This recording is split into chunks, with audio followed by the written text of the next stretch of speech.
so whenever you're ready. Okay, so let's get started. So today we get to talk about the future of data archiving and data management and what it can bring us. I'll kick off with a few introductory comments in a moment. Then I'm going to hand over to Alan to talk about things like reproducible research and the next generation of meta-analyses. Then we're going to have John Kuntze on, are you doing data publication? Yeah. Right, so publication of data and what that implies. Then I'm going to hand over to Patricia Cruz, who's talking about the different models for publication of data, the sort of the Dryad type model versus the DataONE type model. Then Robert is going to be talking about integrated databases and standards for data. And then we have Don at the end. We do if he can make it. If Don can make it, we'll have him on the future standards, expectations and requirements. If not, we'll pick onto that topic anyway. And hopefully we can leave some time for more general discussion at the end today, so we can aim to be sort of through the presentations and discussions around them by about 3:30ish. Then we'll leave us half an hour if we can aim for that. In terms of what the prospects are for data archiving can give us, I think it's sort of set against a background of ecology and evolution becoming more interdisciplinary. And this is shown both in the increasing numbers of authors on the average article and calls for new programs from granting agencies that are interdisciplinary, as well as things like interdisciplinary training programs like the IGET programs on campus, for example. And then we've got the environmental disaster that recently happened with the Deepwater Horizon in the Gulf of Mexico is a poignant reminder of the unexpected value of ecological data and environmental data. So, data on species diversity, population levels, ecotoxicological things, water chemistry, fisheries, oceanographic conditions, economic data from fishermen and from people reliant on tourism in that area, all of those kind of things and more were suddenly in demand. And it became patently clear that we didn't have a lot of those data readily available. Many historical survey data were perhaps lost or at least inaccessible. And so disasters like that are one of the things that sort of makes it very clear that data can become useful for unexpected purposes and purposes that we don't foresee at the time of conducting a study. There's an estimate that apparently about 1% of data remains accessible after the publication of results in scientific studies. So the other 99% of it is lost. That figure comes from a recent science paper that was in a special feature about data archiving. In terms of data archiving, there are sort of there's three main challenges that people are perceiving. There's the problem of dispersion of data. That data is in many different places, and that's sort of describes the need for things like DataONE. Then we have the heterogeneity of data sets in different places and different forms of data that range from video media to data files to documents of various kinds and on and on. And the need for overcoming that kind of heterogeneity amongst data sets with things like XML and EML as metadata languages, and things like the semantic web as a way of resolving what terms are related in facilitating searches. And that's something we actually haven't talked about much yet, is the semantic web, so maybe you could say something about it a bit later. And then there's the problem of provenance, that is talking about the origins and history of data and knowing what those are and having that information available. And so some of that is recording from an ecological evolutionary perspective, is knowing the context for when data was collected. Are there additional environmental data from that time that are relevant and should be preserved?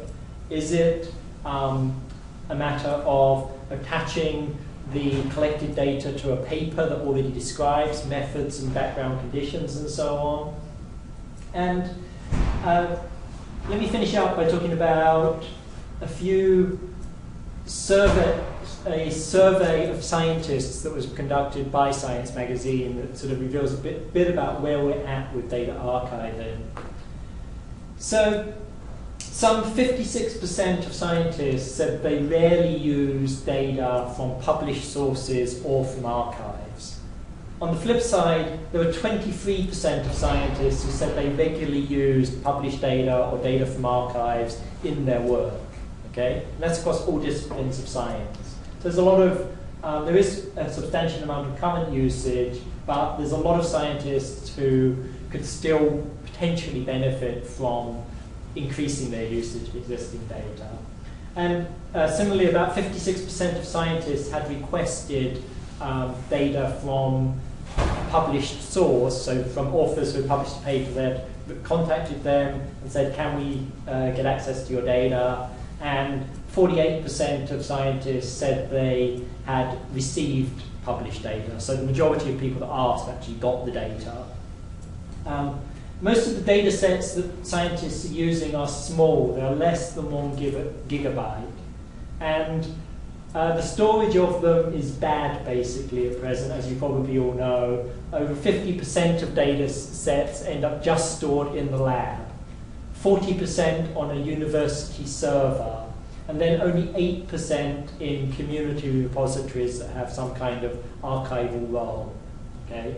So, and what scientists think about their own data storage and its value, it was that some 38% of scientists actually thought that their data storage was permanent. The facts and figures don't bear that out in terms of how many data sets have remained accessible. But surprisingly, there was something like 17% of scientists who acknowledged they don't even try and keep their data for more than 5 years. They viewed it as having little value beyond that time, and so they really didn't attempt to keep it in the long term, even though it's stuff they're put effort into collecting. And then, in terms of data analysis, so if we actually get data from archives or public sources, there was something like 30% of researchers who felt that given their current collaborations or their own expertise, those 30% of people felt they hadn't got the expertise to be able to analyze their data in the way they needed to. So they didn't really sort of know quite where they were going to get that expertise or would talk to somebody. So there's a great potential for increasing the availability of analytical techniques, and as more data sets become available, we're going to want techniques that are the next generation of meta-analyses that can use existing data more thoroughly than the rather reduced metrics that get used in meta-analyses. So quite often it would just be an R-squared or an average effect size in a meta-analysis, but there is a lot more information in the complete data sets if we could use them, but then we've got to overcome the heterogeneity from one study to another to achieve that. So that's the challenge. And finally, in terms of the value of making data accessible, the sort of will it make me rich and famous kind of question, there is a somewhat positive answer to that. The only study of it I know is by Heather Piwua and colleagues, and came out recently, and they reviewed 86 cancer studies, and there was actually 69% of studies made their data accessible to the public by putting it in an archive, and those on average those studies also had an exactly 69% increase in their citation during some, I think it was like a 5-year period since publication. And so there's a clear benefit and a statistically significant increase in citations of those papers that had made their data available. And so as a scientist, we could potentially gain from it. So I'm going to hand over to, I believe, Alan to say something about reproducible research and the next generation of meta-analyses, or if we, I don't want to express. That's a question just about that last paper. I didn't read it. Yeah. Is it causal, or is it just that certain successful scientists publish their data? That's because you could look at that. Whose scientists have actually used the data or just referred to it? That study did not make that clear as far as I'm aware, and that would be an interesting thing to look at, obviously. You could look at the existing citation records of the authors, for example, something like that. Well, also, if this increased citation is just a normal citation, or is it because people actually reuse the data?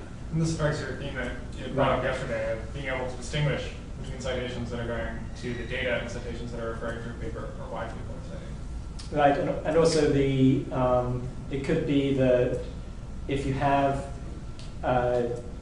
if you've made the data accessible, that is taken as an increased transparency of that study, and so people believe that study more. So that was the I believe, was it Biometry, the journal that has now a data editor, an editor for the reproducibility of results. And if that editor can reproduce your results with your code and your data, then your paper gets that stamp of approval on it. And so it's that added value.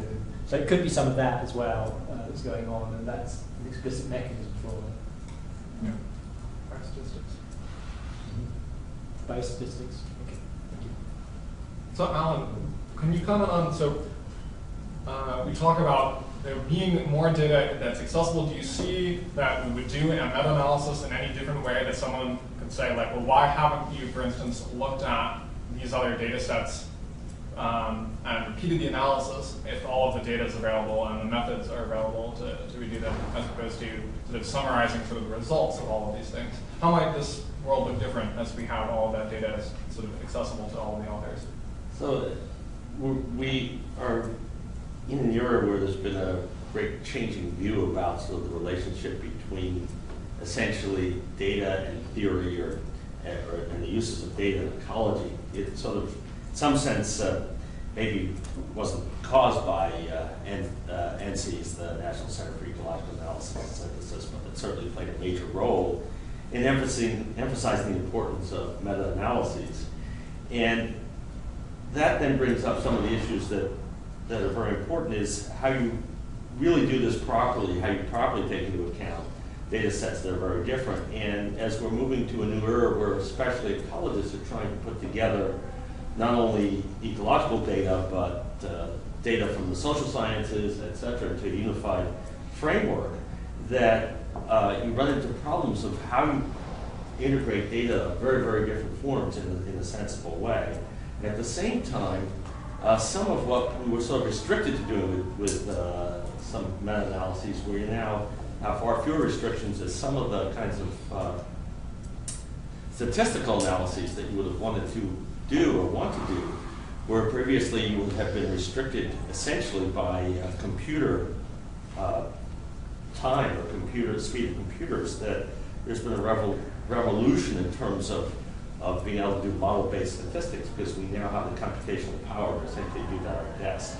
So this then feeds into a new view of how you should think about putting together multiple data sets. And what's interesting is that NC's funding is running out. It's being replaced by a new center. They're not allowed to announce it, but everybody in the world knows where it's going to go and what it's going to be like to some extent. It's going to be run by the University of Maryland at and it's going to be located in Annapolis. And their view there is going to be much more sort of flexibility, not taking the same view that everything should be just a straightforward meta-analysis. And this then leads to wanting to examine another sort of player that's going to really, in some sense, potentially revolutionize the way that we think about data in ecology. So one problem with meta-analyses that people always referred to, which ties very much into some of the other issues, is that people tend to only publish, in some sense, positive results. So the data that you see is definitely not a random subset of all the data that could or has been collected.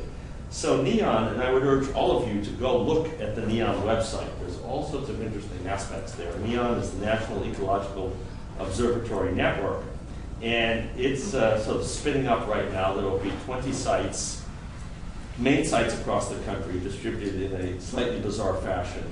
Having enough trouble by complaining about that at every meeting. I'll stop momentarily as to why California did not have what it wants, but they have a huge number of data products that they're going to reproduce, and even in discussions there, people raise an interesting issue. As you went, for example, from something as simple, as straightforward as recording temperature, from older methods of recording it to new ones, that they properly went through sort of a long overlap to try and make sure that those figures were actually comparable. And so then this raises an issue. As you get more and more new data, how do you make sure that it, in some sense, is comparable to data that you already have? And what's interesting about NEON is that it sort of thinks about sort of 4 levels of data. So raw data from instruments or human observations, then there's calibrated data, so that then has information essentially on data quality. First was level 0, that's level 1. Then level 2, you combine it to to take care of gaps, for example, the fact that you only have 20 sites or you're not recording continuously in time, and there's various other aspects.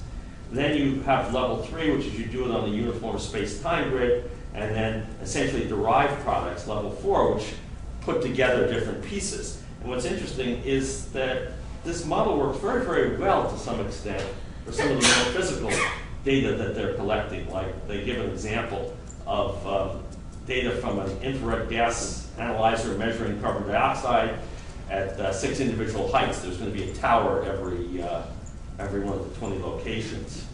And then you can easily see how you spin that up to the different levels, calibrated values of carbon dioxide dry air mixing at 6 individual heights, and then you do it, you fill it in across the different heights, and then you do it at spatial locations, etc. If you try and do it with another example they give of something like tree circumferences and tree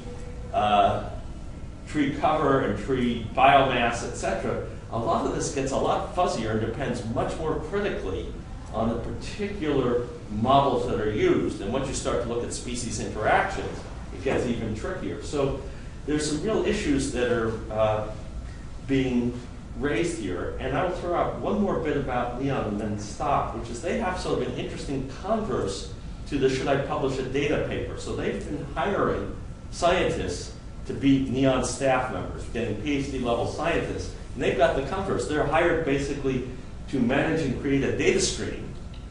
And how do you make a career there where they've got to be very careful about these people having, in some sense, better access to the data than the community as a whole, because the community as a whole has supported, in some sense, or is supporting, and the nation as a whole, is supporting the creation of this data network. And I know, for example, say high-energy physicists may have faced some of these issues, but it's a little bit different here. Another issue that we have discussed that this was raised is in training students to be prepared to work in the world where this is the kind of data they face and the kind of scales. Can you comment on what might be necessary that's already in our curriculums or changing in our curriculums that help will prepare the next generation of students for this kind of data? Well, one sense is that, and I'll turn to you, I mean, you were forced by your fellowship to take courses in computer science, which probably ahead of time you did not realize how valuable they would be. And so very few biologists get any training in databases. I mean, I'm sure Robert could comment on that. And database structures, and so I think this is something you don't really need to know anything about. You know, just use Excel or something. That there really is a great deal to be learned there. Just as we sort of think about training in other areas. Now, it's probably not realistic to expect everybody's going to be an expert, but we have to have people have at least enough knowledge and expertise to talk to people who are experts in these areas, and simultaneously to have people in computer science and and other areas that have enough of the biological language to talk to the ecologists who come in with a very different set of problems than other areas of even of biology, let alone areas like physics. So open that to our other instructors and professors. How do you approach that, Robert? Well, I don't know how to approach it, but I certainly agree with Ellen. I tend to say to students that I believe that skill of incoming students has declined over the past 10, 20 years in computer usage. So 20 years ago, you had to use DOS, and you had to sort of be, anything you did was somewhat programming oriented. And now, so how's it possible that any use computers since they're 5? They all use sort of a browser or nice interfaces, and those are great, but they don't set you up to do research with large data sets. And so I see a huge gap there. And so we had a discussion in the Ecology group last year to talk about should we maintain physics or chemistry as a prereq, but nobody talked about what about computer science or how do we bring that in. So we need to clearly bring that more to the table, because I frequently come across people who have great ideas and just have no way how to connect all the stuff that's out there. So there's a big gap. Some just pick it up for one reason or another. Not everybody will get as far as everybody else, but clearly more people need to at least have their eyes open about what's out there, and then either learn themselves or know where to find help or how to go about it, what language to speak. And Marcel, if a student came to you in first year in college and said, what should I do? It would be I guess I would not know of a course I could direct them to that I think is appropriately interdisciplinary, in that it's learning about the databases that are out there, things like Alan was just talking about, the different levels of data we have. Knowing about the ways we connect databases together, like, I've learned about DataONE, what it does because I had to. Similarly, learning what some of the other basics of the way we transport information around and access it would be something that's enormously valuable for graduate students. And so, I think most starting graduate students don't know what a DOI is, and just knowing what that does for us and why it's valuable and things like that. It seems like there could be a few introductory lectures that would just open up a new world. Then I think the next level up is to sort of get somebody to have more of a computer science training, like you have had, that would enable them to start to know enough about database structure and so on that they can start to bring that into their own work. And similarly, at the other end of things, the majority of graduate students never learn beyond the conceptual idea what a meta-analysis is. At best, they would be able to see typical meta-analysis results figures and look at that and say, and interpret it.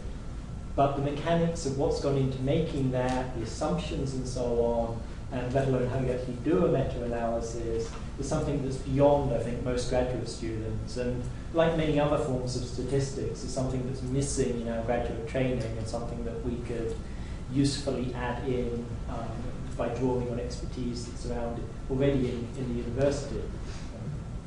I would just also add to that, I think, first, and maybe this is already in the curriculum, so apologies if I'm speaking out of turn, is just having a course, a lecture that says why it's important to share data. I think here we're talking about that, but that might not be a common knowledge of, hey, let's share data, an interdisciplinary approach, what are the advantages of sharing data across disciplines, of bringing in population data with other kinds of data, et cetera, and the pros and cons of doing that, and looking at if Heather Puglevar's paper is indeed correct, that citation rates increase and things like that. So maybe we should move on to our next speaker.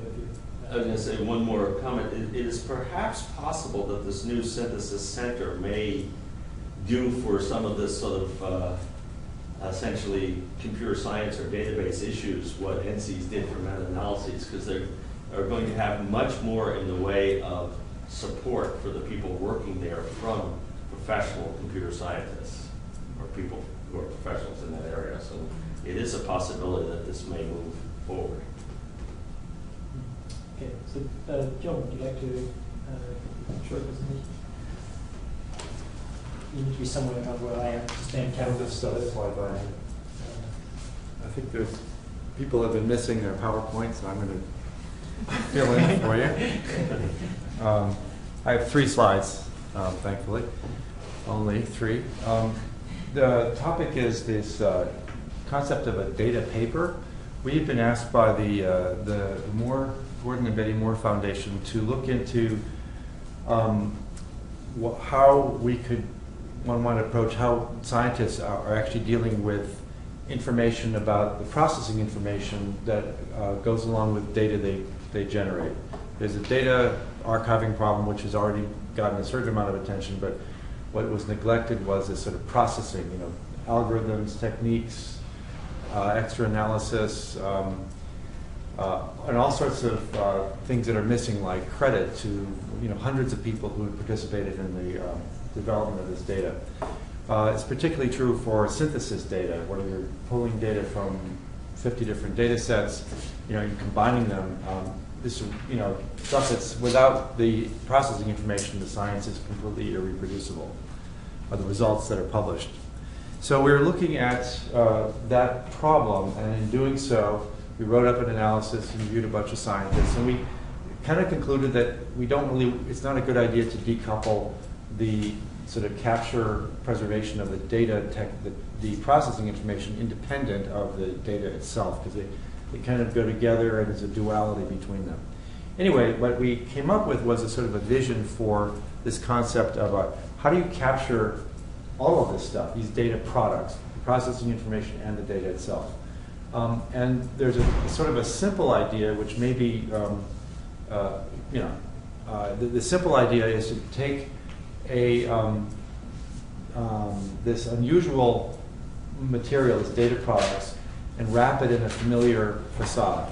Essentially, try to turn it into something that you could sort of pass off as a kind of a paper. So basically, you create stable storage. You archive your data products, that's the data sets and the processing information. You slap a cover sheet on it. The cover sheet would minimally consist of familiar elements like title, authors, an abstract, a date, a persistent identifier.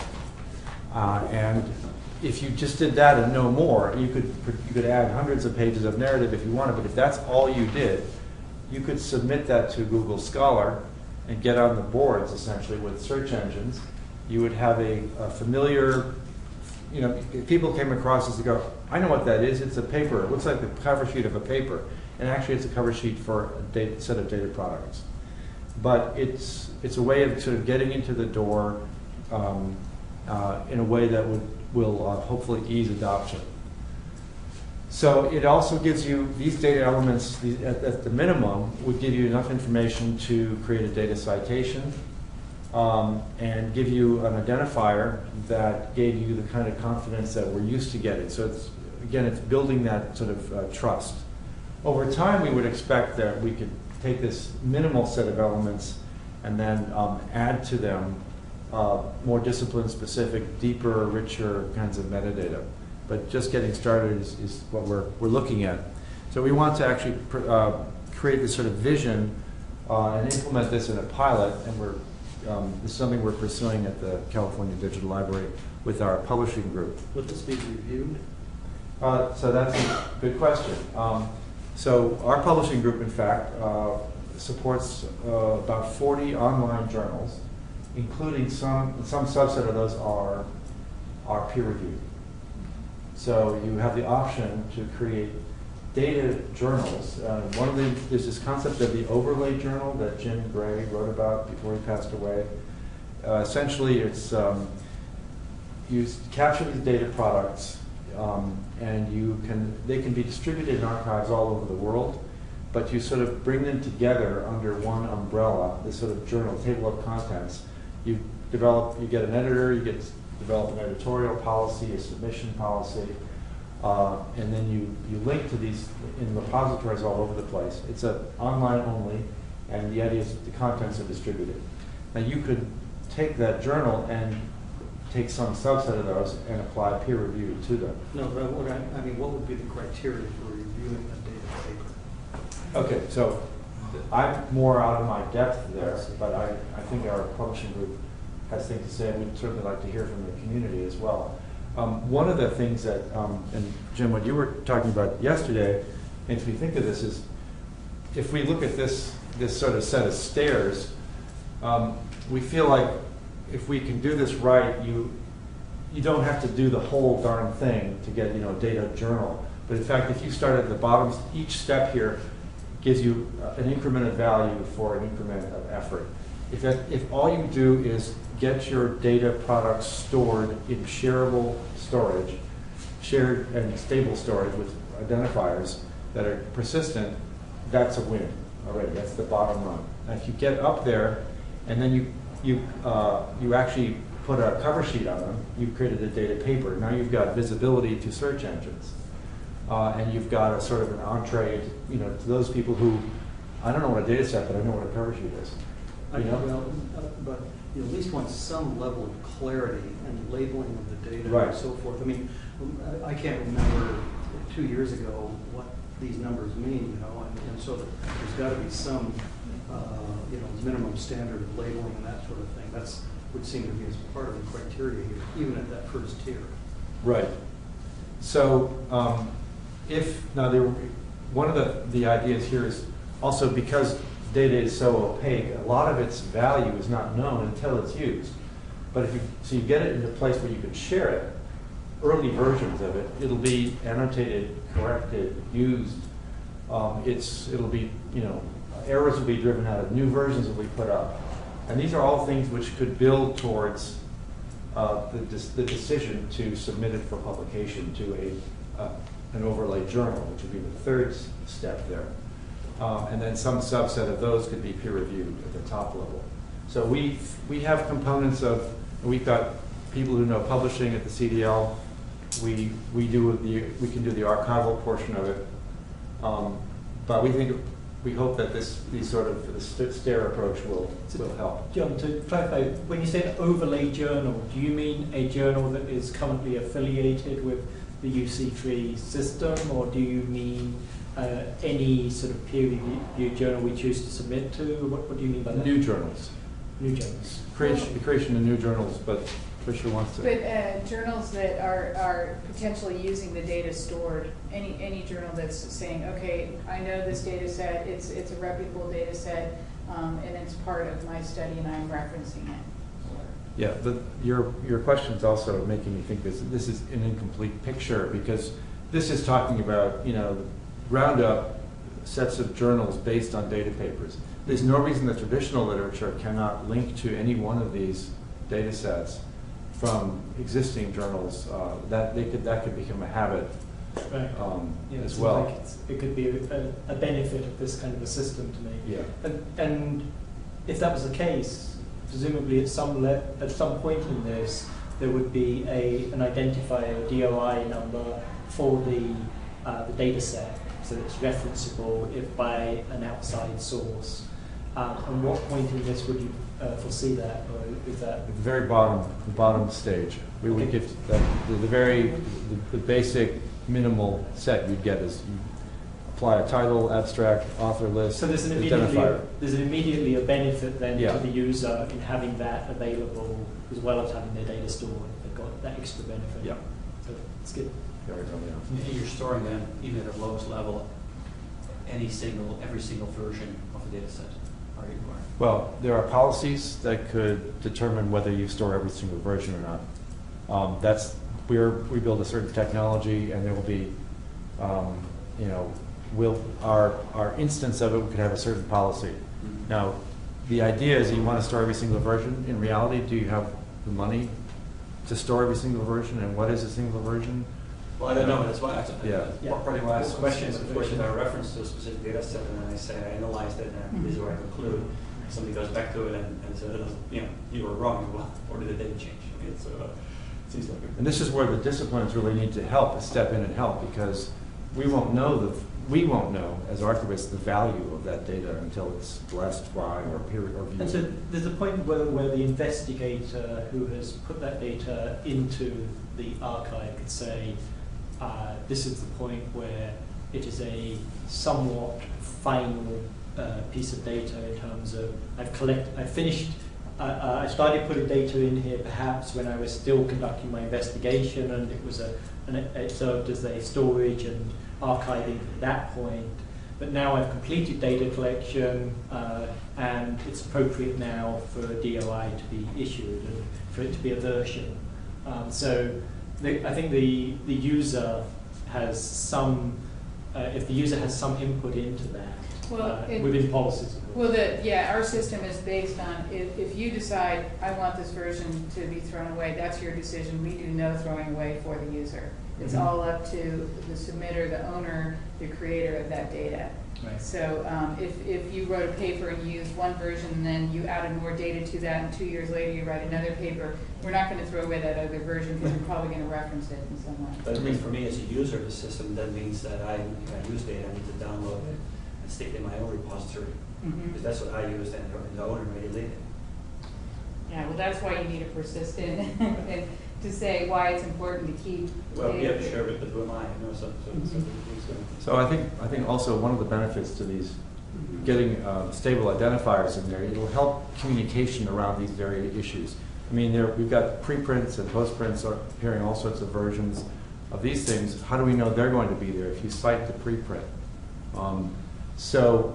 But if discussion around this is enabled and these identifiers can be very searchable, presumably announcements could be made, better communication to users who would say, gosh, how risky is it for me to cite this thing? Let me go and find out. I can ask about this. In fact, the rug won't, maybe the rug won't be pulled out from under my feet if I just cite one version, the next version, and rerun, it still works in the next version. I know that's stable as opposed to the version, whatever. So it's not a closed, shut door solution, but we think we're moving towards a good place. So the last, just to sort of to sum it up, we think that the outcome will be authors, researchers will routinely be motivated to deposit their data in stable storage, get persistent identifiers that can be precisely linked to from traditional publications. And they can do this for author credits, to be data authors then, right? And this will include large numbers of people who got their PhD and they are not publishing regular papers, but they're doing incredibly valuable work, and they can get credit for it. We believe that these data journals can spring up around various disciplines, even if the papers are distributed geographically across different archives. The products will be improved because they'll be reused, they'll be used more often, reused and annotated and corrected. And a lot of data nobody knows its value until it's annotated. There's certain biological data nobody knows.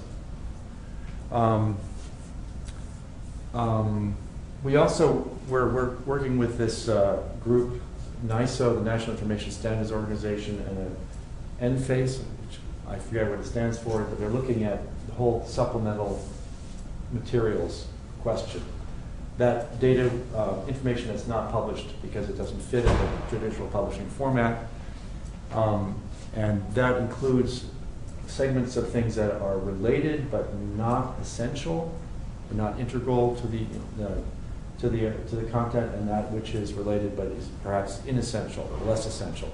So, can I take that? Yeah. So for the audience, one of the things that it turns out with supplemental data is that it is not just because you published a paper and you've added supplemental data to that. There is no guarantee that that supplemental data is permanent. There are cases where journals have changed publisher, and the publisher had no requirement to transfer the supplemental data over to the new publisher, and they didn't, and so it was lost. There's also cases where journals have lost supplemental data and had to try and get it back from the authors. So supplemental data, publication of that is no guarantee of permanency of information. So the simple step of putting all your data in a supplement falls short of what data archiving is trying to achieve. Yeah, so this is taking a stab at that problem. These data papers, which would cover the whole range of data products, and in which we imagine you could label sections of it as essential, of what the author deems essential, and therefore directing peer review, if it's going there, to concentrate on this and forget this stuff, which is non-essential, but I'm submitting it. All of it can be saved.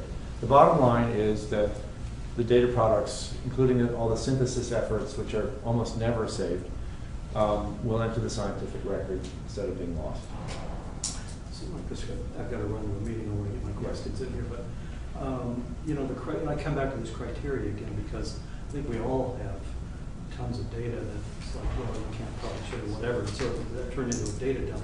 I can see the data that's been published in a peer-reviewed journal. There's some vetting there that would be deemed quality data at some level. But the data that's never been published, maybe there's a reason for that too. And I know that's not what you do, but it seems to me that this data publishing has got to address those kind of Yeah, issues. and that's why we're partnering with our publishing group, because they know how to do that kind of thing. In this room, there's an ecosystem of peer-reviewed and non-peer-reviewed journal. They have their places and their niches. So, yeah. We should probably move on to Tricia's presentation if we can. So I'm going to talk primarily about DataONE and not necessarily about the difference of DataONE and Dryad. Primarily because, well, as I'll point out in my talk, Dryad is part of DataONE, so they're not really in conflict with each other. In fact, they're really embedded with each other. So what the slides I'm going to show you, they're hot off the press from our, we just completed an NSF review last week on the DataONE project, and NSFs really liked what they saw. So these are just the introductory slides from that NSF review. So they're very high level, and I apologize if they're too high of a level, but I think they'll give you an idea about what DataONE is. Essentially, DataONE is addressing the science challenges that we're facing with climate change and some of the issues that go along with facing those challenges, and bringing the enormous amount of data together that will help mitigate climate change. And I think as in the opening remarks, we talked a little bit about what some of the challenges are associated with bringing a lot of data together. First are the technical challenges, the amazing amount of data that can come your way, whether it's for sensors or sensor networks, just a huge amount of data. The data in every journal that you see has an article on the data deluge and that we're being overtaxed with data, etc. There's a huge amount. How do you sort through it? The data challenges also are, once you get that data, is understanding what to do with it. Again, the heterogeneity of that data, the way you say potato, I say potato, that goes for data as well. That almost rhymed. So, and everybody has a different way of writing a date, et cetera, et cetera. And then the data is incredibly distributed, and how do you find that data? And then not only the challenges of the data itself, but really the individual challenges and some of the things that we're talking about here today. And those challenges span the whole information life cycle of data. When you collect it, to describe it, deposit it, what is a data management plan, what is metadata, how much will it cost, who's going to pay, where am I going to preserve it, how am I going to get credit, I'm up for review, oh my God, sky is falling. And so these are all questions, very real questions that I think both as institutions and disciplines, we're all wrestling with these same things. And these are early days and really exciting days. I think I would add to that we have a real opportunity to shape what this is going to look like. So that's why I'm excited about this. So DataONE is really answering some of those questions, and they're doing that in two ways. First is building cyber infrastructure, and that cyber infrastructure consists of three things. DataONE, two ways. First thing, cyber infrastructure, and that is member nodes, and that is distributed data archives, and those data archives are around the world. They serve local community, and they provide resources for managing the data at the local level. And it's also a data replication strategy. So if we happen to have an earthquake in San Francisco and our data goes offline, we know that the earthquake, our data that's not on an earthquake fault will be safe, etc. And so that's the first component of the cyber infrastructure. The second thing is something called the coordinating nodes, and there's three of those. It's at the NCs at UC Santa Barbara. The other coordinating node is University of New Mexico. The coordinating nodes are the orange guys. So that's NCs right there. It's kind of covering from Tijuana up to Mono Lake, but that's NCs.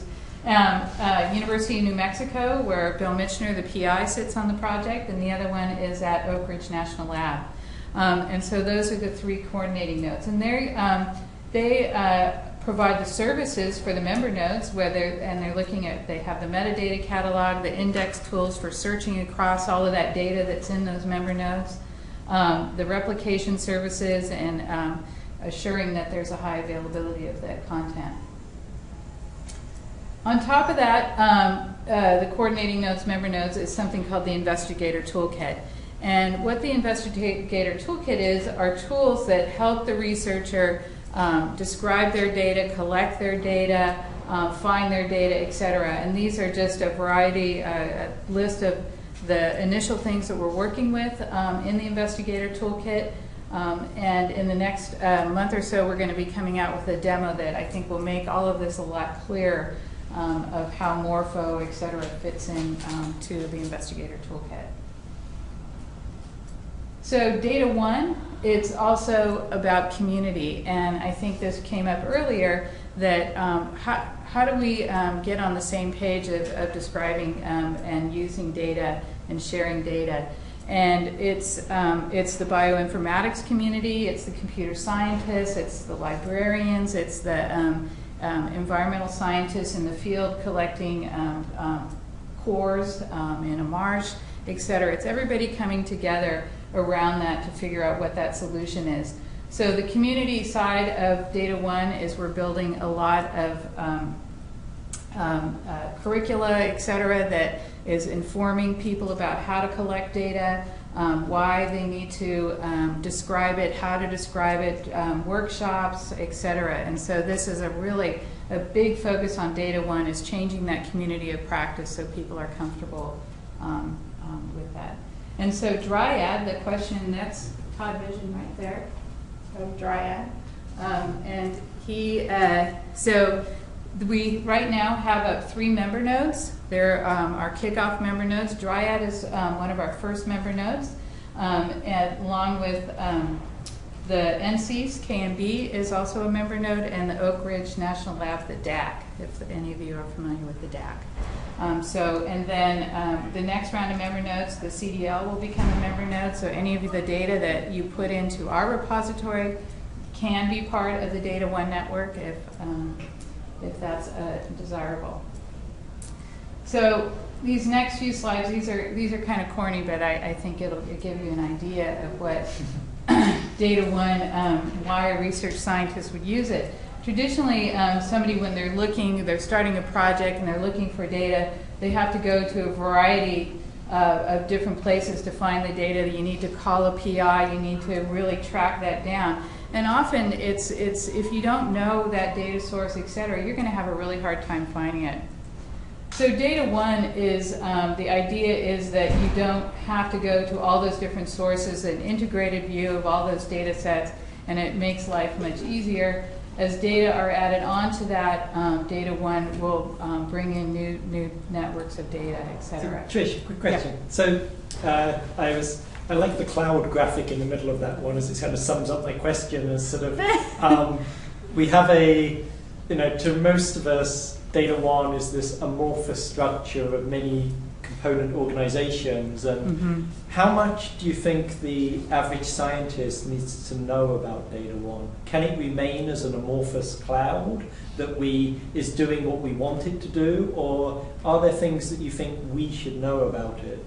Well, I think there's things that you need to know about it in terms of what the benefits of DataONE are, and why you want to be a part of DataONE. Because I think if you know that, you're going to be describing your data in a particular way and using the DataONE tools because they're going to make your life easier, we think, in order to participate in this. I think one of the challenging parts of DataONE is we're building a huge, massive cyber infrastructure. That is going to be our first kind of operational services are going to be available in probably, I believe, August of this year. Is that it, John? Sounds about right. And so, you know, there's a lot of, we go out and talk about this a lot, and people are saying, well, where's the there? How can I see it and use it? And I think once we have something tangible available to the community, it'll become a lot clearer of how you can use it, how you need to know about it, and et cetera. But, you know, if you're a scientist at, let's say, at Natural History Museum at UC Berkeley, you might not need to know about DataONE at all, because you just are, you know, this is the merit member node at the CDL for the UC. You don't care about DataONE. You might not be using that data, but you're a contributor to that. I think, yeah, so on a technical level, I think you won't need to know the structure of DataONE. You need to know how to get to the cloud to say, conduct a search, but you'll be redirected to, if you're reading data, you'll be redirected to wherever it is, and there's high availability going on. So if the node is down, you'll be redirected to a replica. And if you're contributing data, you contribute it to the cloud, and you don't need to know where it goes. So you need to know just the one location. Thank you, Karen. So here's the tools that are currently that are in DataONE that are part of the data that support the whole data lifecycle tool, and they're kind of mapped to the different parts of the data lifecycle. And again, once DataONE is available to the community in August, these tools will be usable, et cetera. So you know, kind of stay tuned on that front.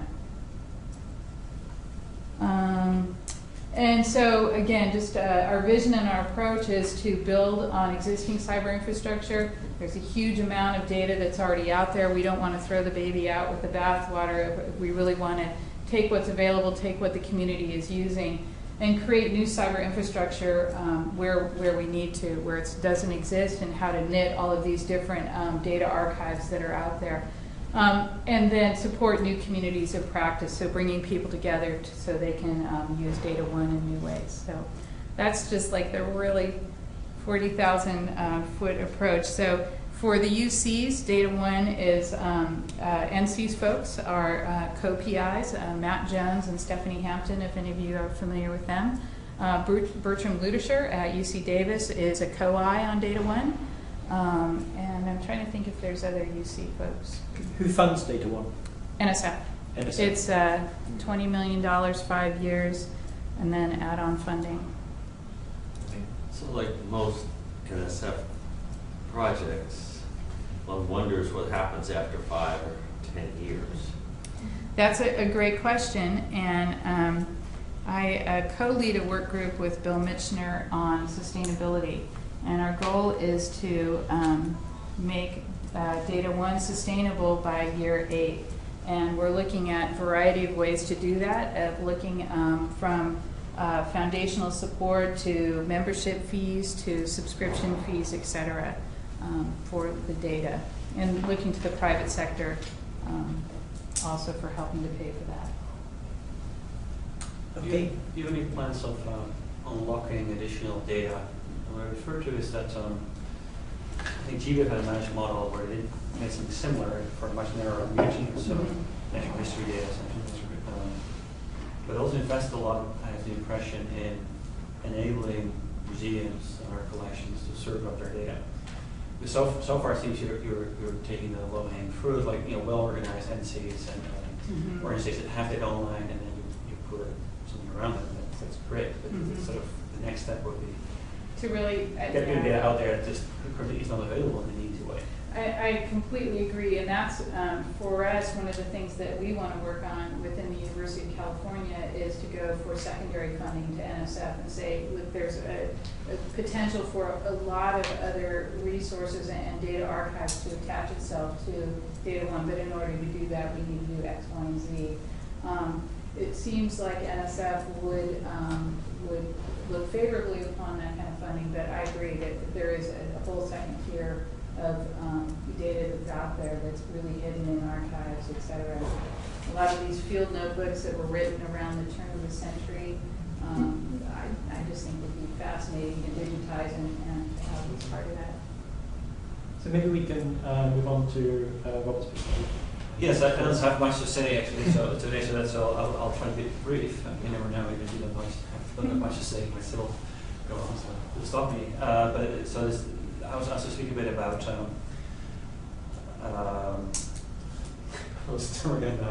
integrating it's these the other thing databases and the reproducible. No, I don't think so. Integrated database standards for data. Standards, sorry, that was the word I was looking for. Yeah. Well, so anyway, confusion there. So, a couple of things have come up around standards today. Is that well, you can store all the data, and you can download it, and now what? So here, something that lots of data has a cover sheet around it, a title, an author, and what is it? We can speak, if you wish, about sort of standards that we develop and how it works. But I think the thing I want to emphasize is that much of it is just basically very, very simple stuff. But I've run into lots of problems, like for example, with climate data, weather station data. Elevation, what is it, feet, meter? Well, for India I had what was meter, but somebody thought it was feet, so they multiplied it with 3. So it did take a while, like everything 3 times too high in meters, what is it, and so forth. I've worked with income and poverty data across countries trying to put it together, but everybody reports something else. Pre-tax income, after-tax income, poverty estimate based on income. You can never really get it together. So it's about getting as much as original data as you can, and just very simple descriptions of what these things actually are. The problem I've also come across is if you have metadata and people do fill it out, they're lazy.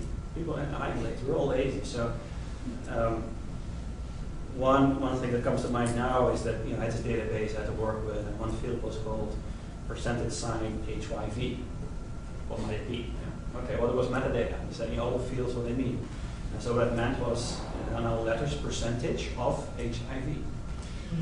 Okay. Well, it wasn't HIV, but HYV. So HYV would have known what it was. So it's HYV. Oh, I figured it out. It meant high yielding varieties. The other thing is we haven't really talked about much also is sort of completeness. I work a lot with agricultural data, crop experimental data. So 3 days ago, somebody made a remark, well, we can often just recreate the data that's cheaper than storing it. Well, maybe for genomics. If you want to do field experiments with crops, those are very expensive. And often you just cannot reproduce them, certainly if you want to have time series or so. Almost everything is lost, basically, every year. It's just gone. People just don't keep it. But even if they do, they don't keep the data you would like to have to reanalyze it. So if I want to analyze a crop experiment, I'd like to know, well, where was it grown? What was the weather? People don't measure it. Or if they do, they measured it and it was kept separately. That wasn't stored. What was the soil type? Who knows? I might estimate from a soil map, but obviously that's not going to be enough. So there's a lot of, so what I've emphasized, and I'll finish with that, and I'll bet you have more questions. And it also follows up on the question I asked you. You can make technology as much as you like, and I'm really excited about seeing all these projects, and I think we're really making progress. But the human component in it it remains very important. Who's going to take the effort to make it all happen, to put data in and describe it well? And so engaging people and maybe through at the universities while we're teaching and other ways to make them understand how valuable it is for all of us, but also for themselves, to trying to build into tools ways to, we talked about 2 days ago also, like these dictionaries, if you were integrated in your word processor, it would make you go quicker. Those are the things I'll be looking for over the next years as a way to move this big puzzle forward. So just to have you expand a little bit on that, there's several ways that we might be addressing those challenges, whether it is training people getting the data, whether it is tools, so that now I can go and, as just a citizen, I can do bird counts by snapping a picture of a bird on my phone, and it can automatically grab my GPS coordinates and my current weather and data about me and just tag it on there. So tools can perhaps make that easier. And then requirements can possibly make it easier. Where do you put your emphasis? What do you think is the biggest gap?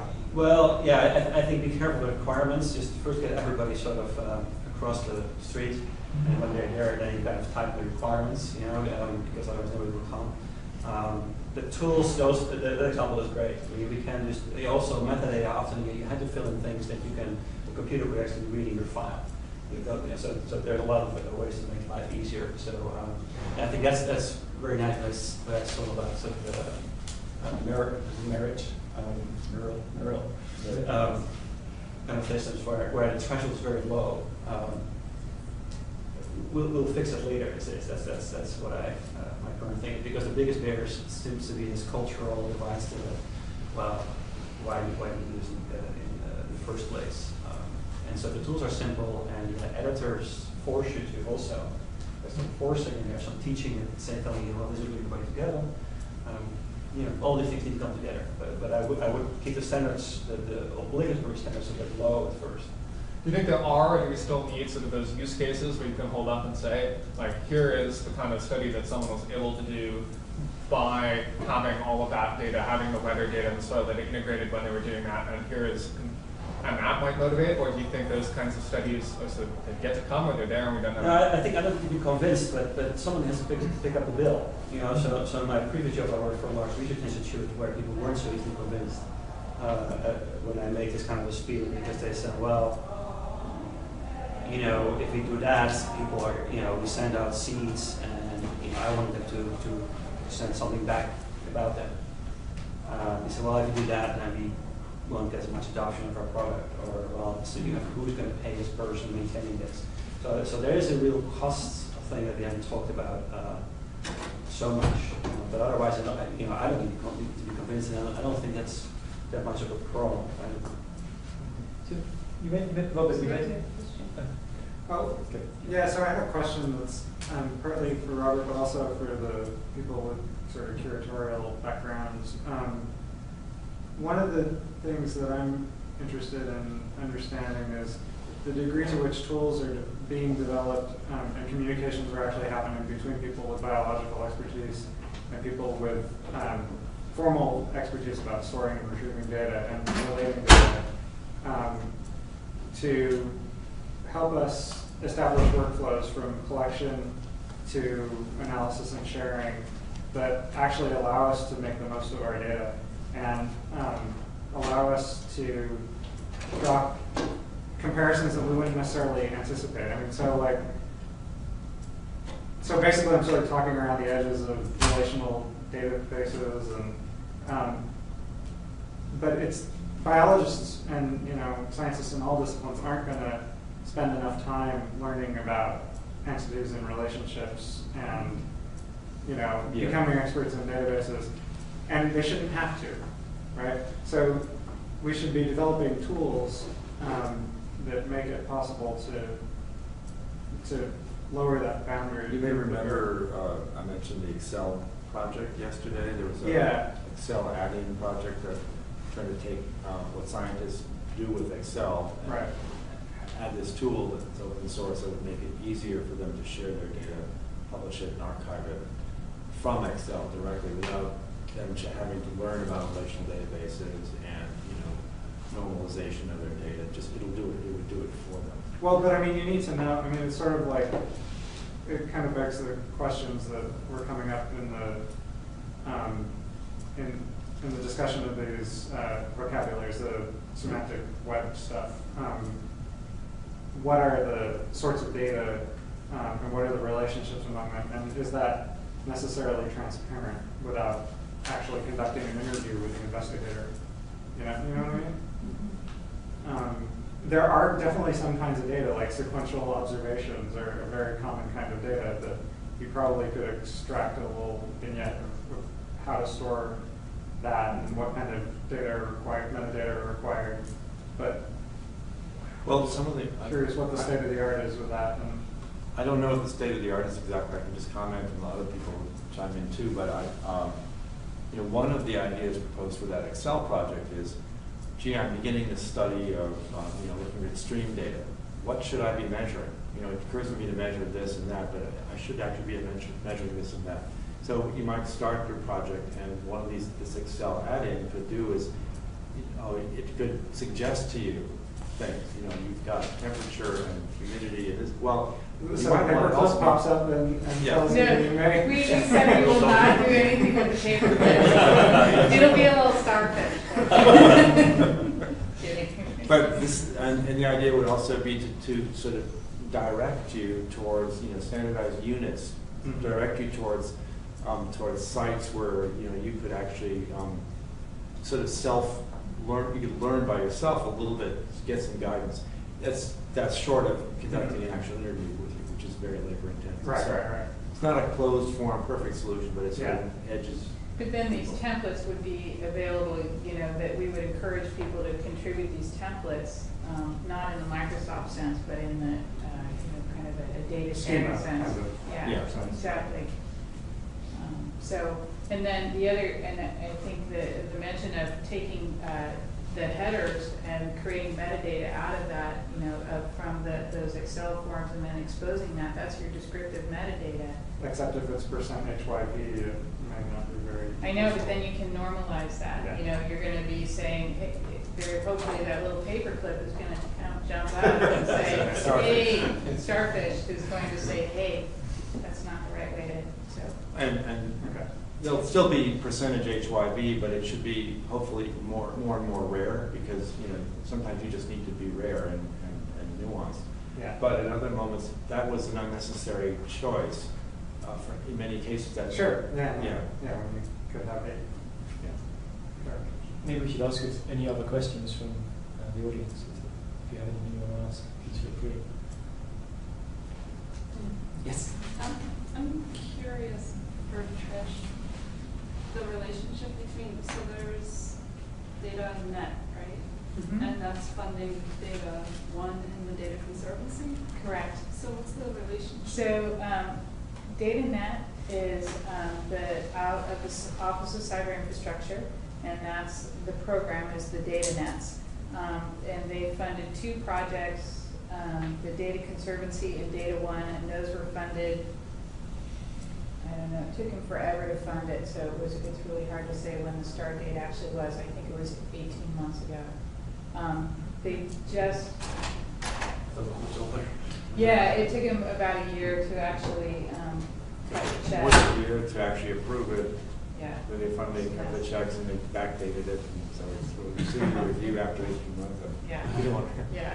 So, are there, in the data standards that are being developed, is there any mention of the whether data would be something that could be collected again, or whether it is a completely unique piece of data? So, for example, something that comes from a lab experiment under standardized conditions is arguably repeatable, whereas a historical document is clearly one of a kind. And then the other related part of that would be how much would it cost under time of deposition to repeat that analysis.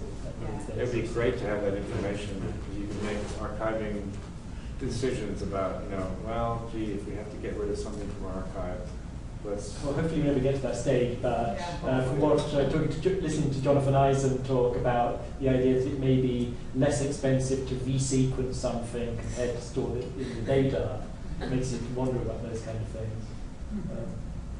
Yeah. So to reframe that question, as Robert also brought up this question of the cost of doing these various elements of your archiving and what you record, imagine you're writing a data management plan now to be consistent with NSF guidelines to how are researchers going to be choosing, so about what level do I answer each of these questions? At what point do I start archiving?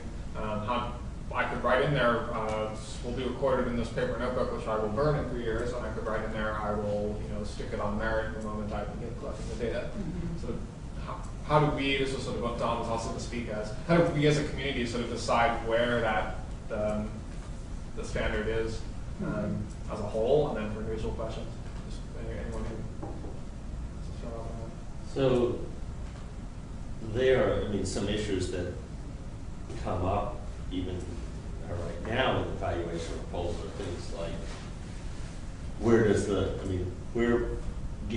what data gets archived and how accessible it is, or sort of the general things that a community evaluating that from an NSF standpoint at this point look at. So things like permanence and access and what gets archived. And what gets archived, something that perhaps we haven't mentioned is that if there's stuff involving human subjects and anonymity, et cetera, and this, you may think as ecologists we don't do that, but we're doing at the interface between ecology and the social sciences, you're very much run into that sort of issue.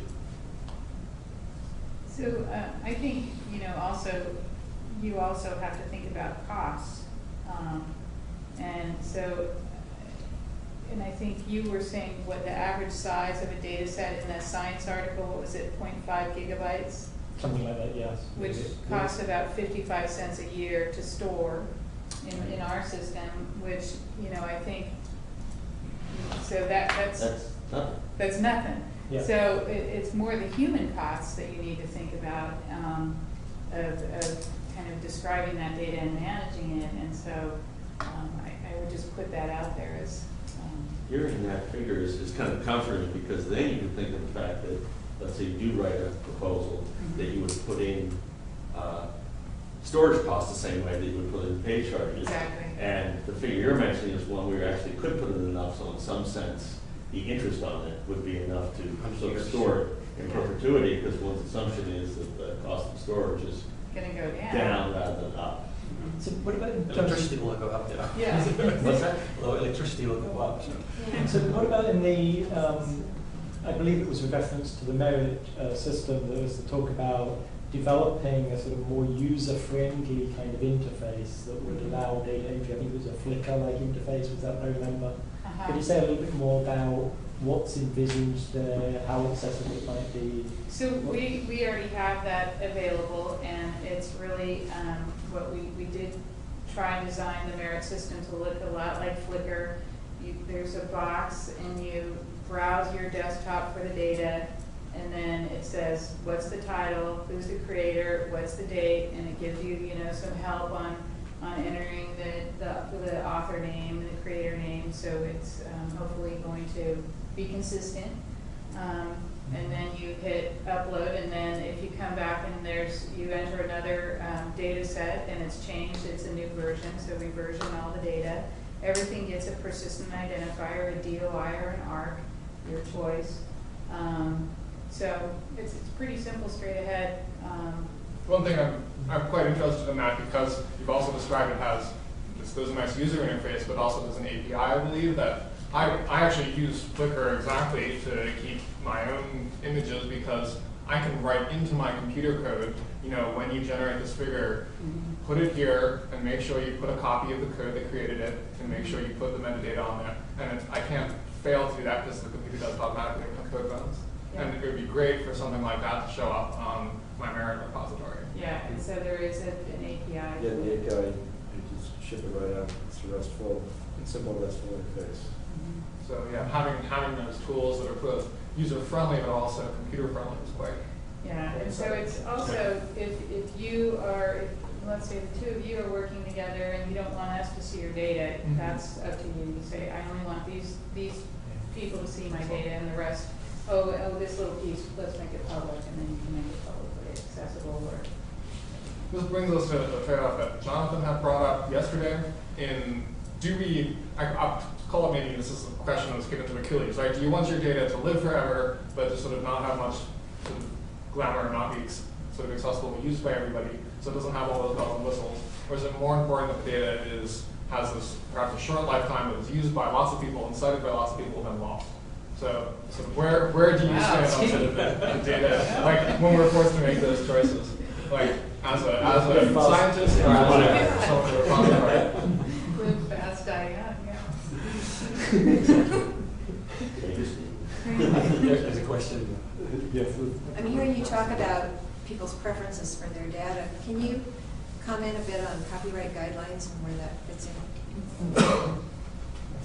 I wouldn't attack onto that question, but you should answer yours, but this may also in international perspective. So I was thinking about this is the US where there's nowhere in the world such an open view on data sharing because of the federal government as approach, I think, and particularly compared with Europe, where people are, where there's strong database protection laws and people are much more possessive. So intellectual property, copyright issues, but also the international setting perhaps would be interesting too. And when funding agencies come into things, or even more complicated when you have some more local agency that is funding your research or company funding your research, then data ownership and copyright issues become increasingly complex. And that's something that it seems like we, as a scientific community, we need more guidance on. And it's, I see that as one of the things that could come out of a DataONE like framework, as being having the knowledge to be able to make that transparent to us. And I've seen with something like photographic images that the knowledge over copyrighted images and what that involves has become much more user accessible over the last 5 to 10 years, and that's partly because services like Flickr we mentioned as an image service and similar kind of places have become mainstream media, and so there's become a need for it. And so presumably that could happen with data sets as well. Yeah, I'm organizing a workshop with a person by the name of Mackenzie Smith from MIT and the Creative Commons and DataONE and the Data Conservancy of an international workshop to think about what are the copyright issues and how can Creative Commons help on an international scale to share data. And so we're hoping to have that workshop in this summer, bringing together some people who think about it from the legal standpoint, but also people who are in the trenches and sharing data and creating data. And it's a tough question. The lawyers tell us that copyright is for creative works, and that the temperature in Davis today is not a creative work, it's a fact, and so it's not copyrightable. Correct. Right? And so to what extent is the data that I generate a process that's creative and can even fall under the realm of copyright, and I can use existing legal tools? I mean, there's a group in Britain that has been trying to address that without something called the patent principles, and so I guess Creative Commons has been working to sort of say what's our position on. They say you can't copyright data. Right. And the issue that, the way that one transforms something into something that's copyrightable is through peer review in part, at least in terms of scientific publications. So one could easily see a similar thing developing where a data set that has been peer reviewed gains that additional value, and so that becomes something that's patentable. Well, it's possible. Because copyright is indeed not a term, I guess, for data, but it's intellectual property. And so data can be, you can own data and forbid other people use it, depending on where you are. There's local laws. The EU has very stringent database protection laws that I wouldn't let them break. They sent you to jail for a long time. And whereas here, you couldn't protect the same data. But I suspect it would be like with publishing, the European laws are what is driving a lot of copyright things in publishing. So it may be that Europe sets the precedent for the rest of the world in that. Maybe I can move people on, and so we've got last minute or two here, so maybe I can just ask from the panel, each of the panelists for sort of a closing thought for the audience on data archive, and I'll start with Carl.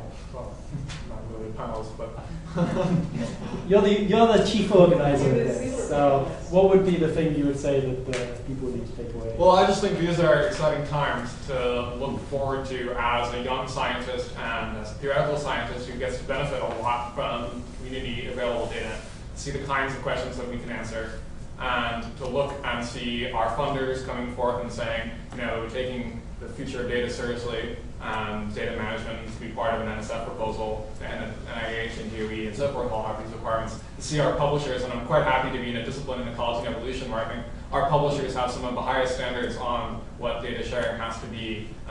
What positions like what American Naturalists has come out and said, data needs to go with the publication. It's great fun to be able to reproduce someone's work and start building on it in a much faster way when the data is there and the tools are there, and you don't waste all of your time doing sort of, looking around trying to scrape through databases and do the stuff that's not science. I can get back to my science and do better science that way. So it's fun, and I'm looking forward to seeing how this is going to develop. I'll go to Alan next since he has to run. It's about Alan's parting thought.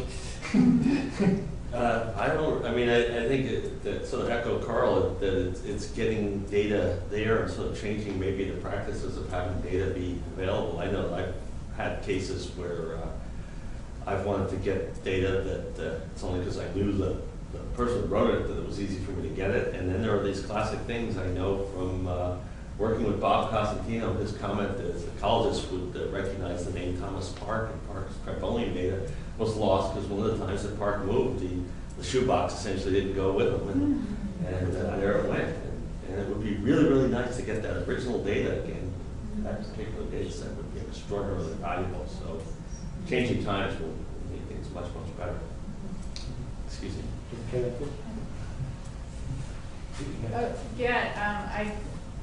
I agree. I just think these are incredibly exciting times, and I think also it's a little bit stressful in that the University of California doesn't have a lot of funds to kind of take this up, so I think we need to be pretty creative and scrappy about how we move forward on this front, but I'm pretty confident that we can begin sharing and saving data. So. Just to say, I think that the data copyright, well, I think it's now seen more as a sort of a licensing challenge. But this is really, really important for data sharing, and that as scientists, I would urge scientists to not be shy about offering very liberal access to data. That thing that is probably most prized by many scientists, except for being scooped, the threat of being scooped, is the thing that's most prized is going to be the attribution. So if you can do Creative Commons is currently recommending, I think, essentially a public domain license, a CC0, and asking in addition for attribution if you use the data. And the community is, people are pretty well behaved. There's censure mechanisms which prevent that. But if you do anything else, apparently it could totally destroy our ability to archive. We'd be overwhelmed by legal fees. Any little bit of a data set, a corner of a data set used in this synthesis study could screw everything up. Not that much to add to it. It's very interesting to see all the progress being made. I really like your question about how to get this back to the scientists. I think that there's still a lot of work to be done there. But there are a lot of opportunities to make all our lives just easier as an individual, at the same time contributing to a much greater good. I guess that's what we chose to do when we became researchers, so it's exciting that it's going to be easier to do. Thanks. My parting shot would be that I would argue with the question that Carl posed a little while ago, was that is it better to have a dark archive that's permanent and the data's safe but inaccessible, or a bright archive where your data is rapidly discovered, the live fast, die young strategy, but that may not be permanent? I'd say that's actually perhaps a bit of a false dichotomy, and we actually need to have the confidence that if we use one of the bigger archives, our data is going to be permanent, and it's only by using those archives they become fundable and permanent and important enough that they're made permanent. And so I would say get it out there, your data, and let let the users of that data decide that future, and the users of those archives, in that if it isn't permanent, then chances are you as an individual haven't lost much.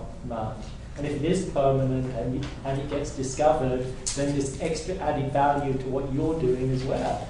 So I'd like to thank all of the panelists, including those from the other days, for their participation in this, and I think especially Carl Bettinger for organising this workshop and making it happen. And thank you also to the UC3 folks and CDL folks for coming along and participating in this workshop. Yeah. Thank you.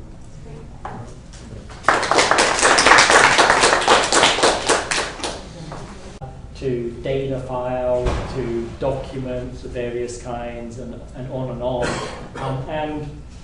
And the need for overcoming that kind of heterogeneity amongst data sets with things like XML and EML as metadata languages, and things like the semantic web as a way of resolving what terms are related in facilitating searches, and that's something we actually haven't talked about much yet, is the semantic web, so maybe we could say something about it a bit later.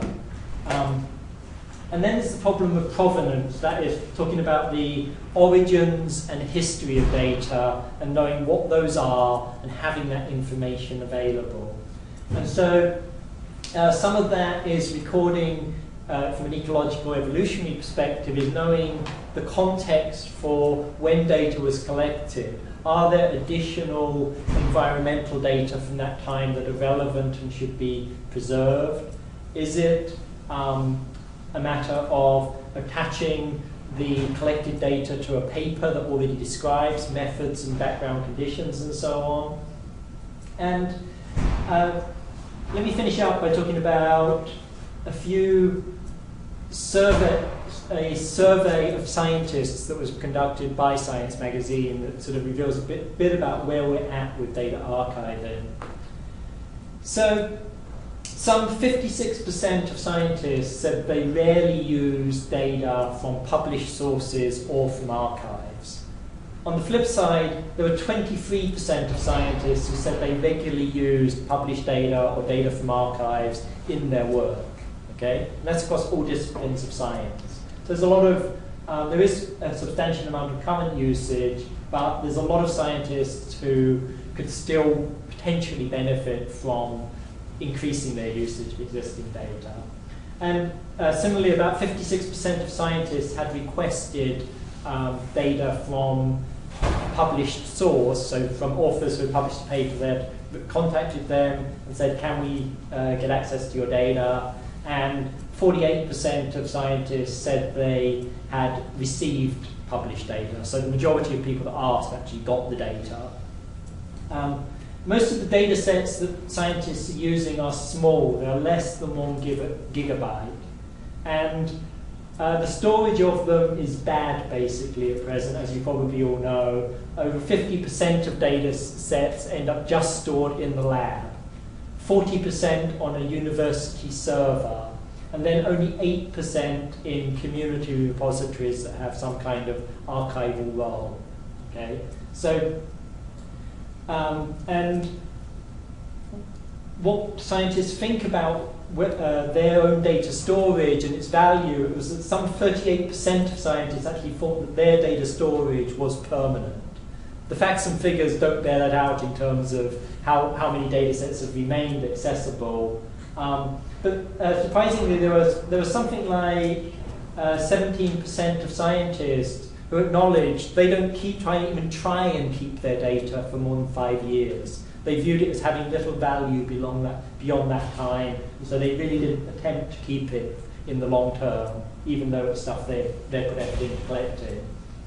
And then, in terms of data analysis, so if we actually get data from archives or public sources, there was something like 30% of researchers who felt that given their current collaborations or their own expertise, those 30% of people felt they hadn't got the expertise to be able to analyze their data in the way they needed to. So they didn't really sort of know quite where they were going to get that expertise or would talk to somebody. So there's a great potential for increasing the availability of analytical techniques, and as more data sets become available, we're going to want techniques that are the next generation of methods, for example.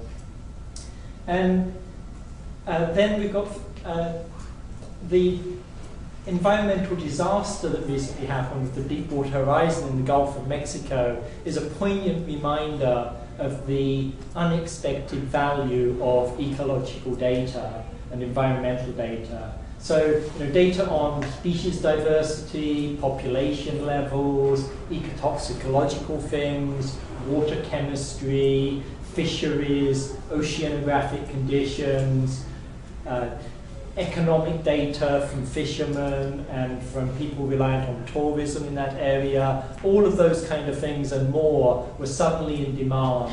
And it became patently clear that we didn't have a lot of those data readily available.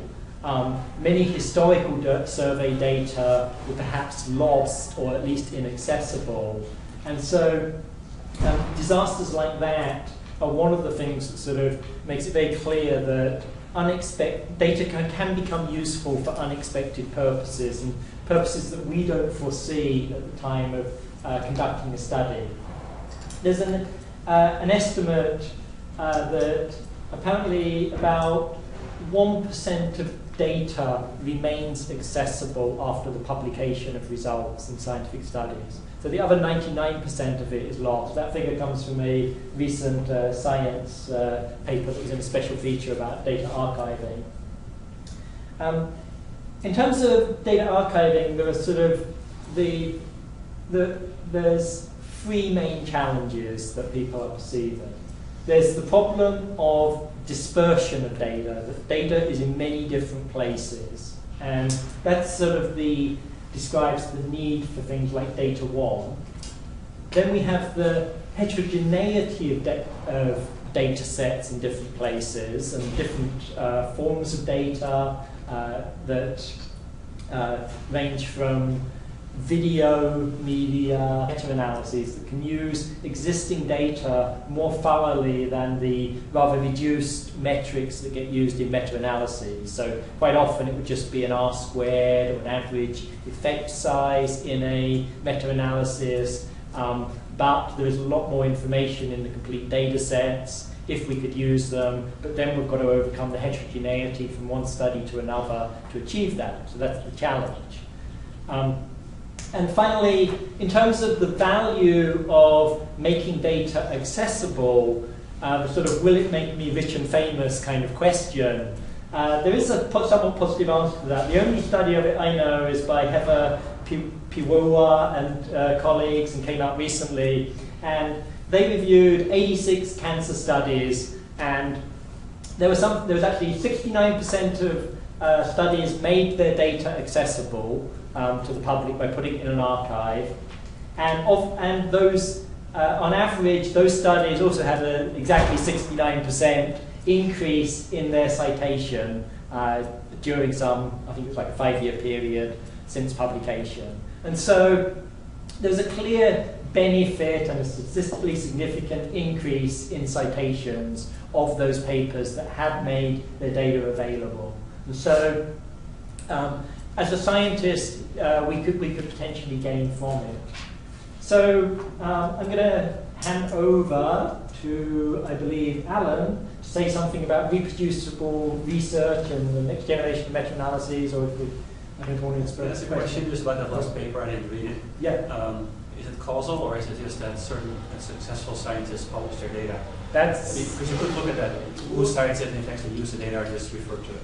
That study did not make that clear as far as I'm aware, and that would be an interesting thing to look at, obviously. You could look at the existing citation records of the authors, for example, something like that. Well, also, if this increased citation is just a normal citation, or is it because people actually reuse?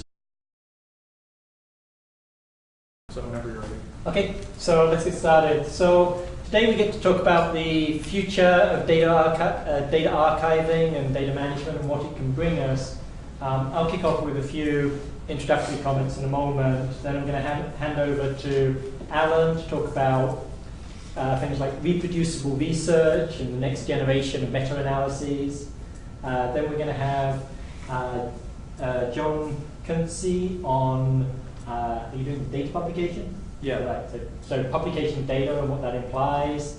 Then I'm going to hand over to Patricia Cruz, who's talking about the different models for publication of data, the sort of the Dryad type model versus the DataONE type model.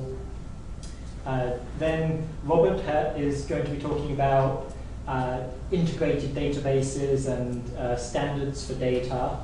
And then we have Don at the end, do we? We do, if he can make it. If Don can make it, we'll have him on sort of future standards, expectations and requirements. If not, we'll pick onto that topic anyway. And hopefully we can leave some time for this more general discussion at the end today, so that we can aim to be sort of through the presentations and discussions around them by about 3:30ish. Then I believe it's half an hour, so we can aim for that. In terms of what the prospects are for data archiving can give us, I think it's sort of set against a background of ecology and evolution becoming more interdisciplinary. And this is shown both in the increasing numbers of authors on the average article and calls for new programs from granting agencies that are interdisciplinary, as well as things like interdisciplinary training programs like the IGET programs on campus.